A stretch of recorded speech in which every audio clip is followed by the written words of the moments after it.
আলাইকুম। নাজেসরূপ garden and pets থেকে নতুন একটি ভিডিওতে সবাইকে স্বাগত জানাচ্ছি।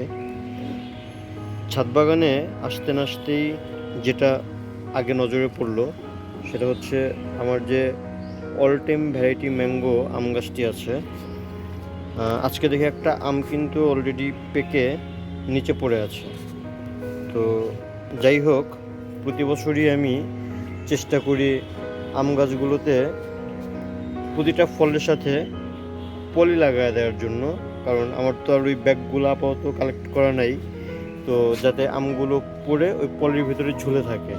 কিন্তু এবার আমি কোনো আম গাছেই কিন্তু এই পলিটা করিনি, এই জন্য আমার ম্যাক্সিমাম আমি কিন্তু পেকে যাওয়ার পর পড়ে যাচ্ছে। তো যাই হোক, যেহেতু ছাদের ভিতরে পড়তেছে আর প্রতিদিন যেহেতু আসা হয়, সেহেতু পলি না দিলেও হয়।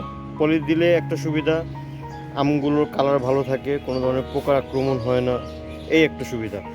আরও তো কিছু আম পাকছে সম্ভবত, এই যে দেখেন আর একটা আম কিন্তু পেকে আছে, মাশাআল্লাহ কত সুন্দর কালার।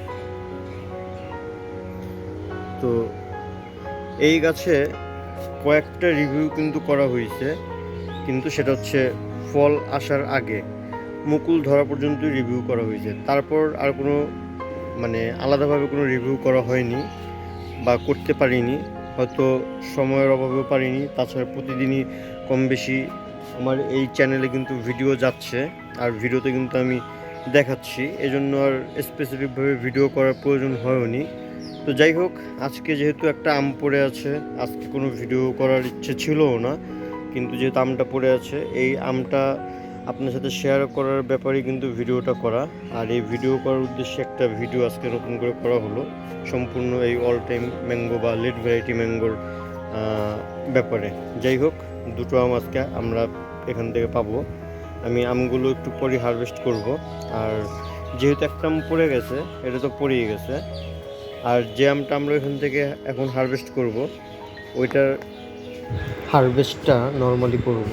সবসময় তো আমগুলো হারভেস্ট করার সময় আমি দেখিয়ে দিই যে কোন দিক থেকে আমটাকে হারভেস্ট করলে একেবারে পূর্ণিয়া কাজটাও হয়ে যাবে, কিন্তু এই ভিডিওতে আর এই কাজটা করব না, কারণ এইটা ঠিক গিটের সাথেই আছে, প্রথম গিটেই আছে।